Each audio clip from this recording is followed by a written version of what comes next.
ВМРО-ДПМН повторно побара оставки од премиерот Заев, владата и обвинителката Русковска притвор за Катица Јанева. Нема поголем доказ за инволвираност од она што го призна Јанева и начинот на комуникација во објавената видеоснимка, вели генералниот секретар на партијата Игор Јанушев. Не даде прецизен одговор дали пратеничката група на најголемата опозицијска партија ќе поднесе иницијатива во собранието за разрешување на Јанева. Мандатот на Јанева е регулиран со законот за специјално обвинителство. Сите знаеме како се донесе и сите знаеме на инсистирањето на Заев и СДСМ да штитат Катица Јанева.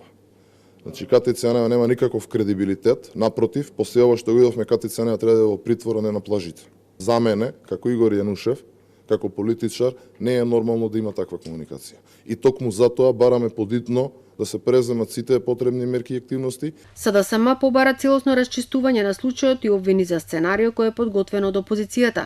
Пресконференцијата беше одржана пред седиштето на Белата палата, од каде ечеше музика од филмот Кум. Секој обвинител во својата работа, значи, разговара со обвинети и осомничени. И тоа е сосема легитимно, тоа е дел од законот за кривична постапка. Како впрочем, значи тој ќе води истрагата ако не разговара.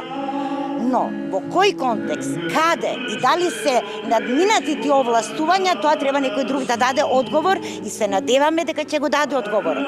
Затоа што доколку Катица Јанева, како специјална јавна обвинителка, ги злоупотребила своите овластувања, секако дека немаме намера да тоа го ставаме под тепих и да кажуваме дека тоа е нормално. Преку својот Facebook профил се јави и лидерот на ВМРО-ДПМН Христијан Мицковски, кој побара брзи предвремени парламентарни избори и дека се во прашање месеци која делат Македонија од вистинска обнова.